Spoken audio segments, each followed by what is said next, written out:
मुंबईला महापौर मिळण्यासाठी फेब्रुवारी महिना उजाडण्याची शक्यता। भाजप आणि शिवसेना गटनोंदणी न झाल्यानं महापौर निवडणूक पुढे।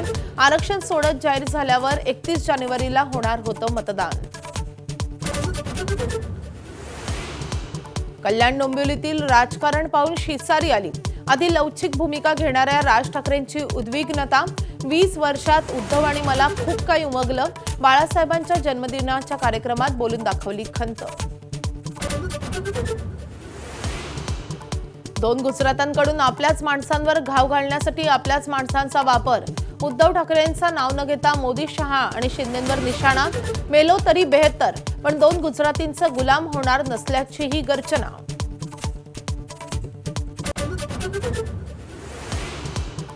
चंद्रपूर काँग्रेसमधील गटबाजी पुन्हा चव्हाट्यावर। प्रदेशाध्यक्षांचा आदेश आणि प्रतिभा धानोरकर यांच्या दबावापुढे वडेट्टीवारांना झुकावं लागल्याचं उघड। काँग्रेसची अखंड गटनोंदणी। धानोरकर समर्थक 13 जणांची पडताळणी झाली। अकोला महापालिकेमध्ये भाजपच्या सत्तेचा मार्ग मोकळा। शरद पवारांच्या राष्ट्रवादीचा भाजपला पाठिंबा। भाजप विरोधी आघाडी फुटली।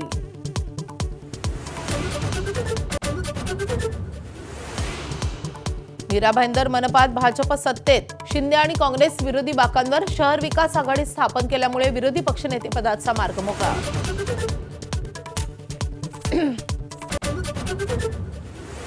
अजित पवार आजपासून जिल्हा परिषद आणि पंचायत समिती निवडणुकांचा प्रचार करणार। 1967 सालापासूनची परंपरा राखत कान्हेरी येथील मारुती मंदिरात फोडणार प्रचाराचा नारळ। दोन्ही राष्ट्रवादी एकत्र।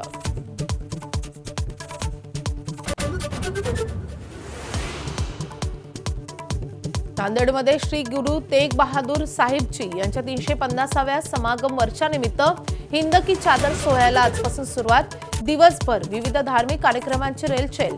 पंजाबचे मुख्यमंत्री भगवंत मान यांच्या उपस्थितीत होणार कार्यक्रम।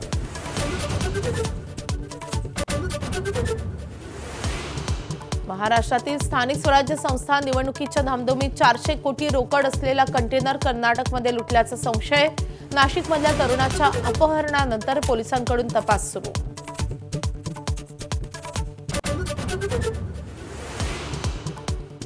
मतमोजणी केंद्रात गोंधळ घालणं रुपाली ठोंबरे पाटील यांना भोवलं। सरकारी कामात अडथळा आणल्याप्रकरणी गुन्हा दाखल।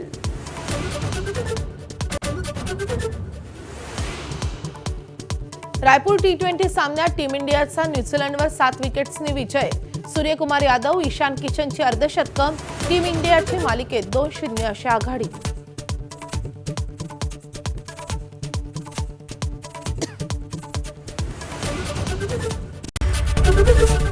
एबीपी माझा, उघडा डोळे बघा नीट।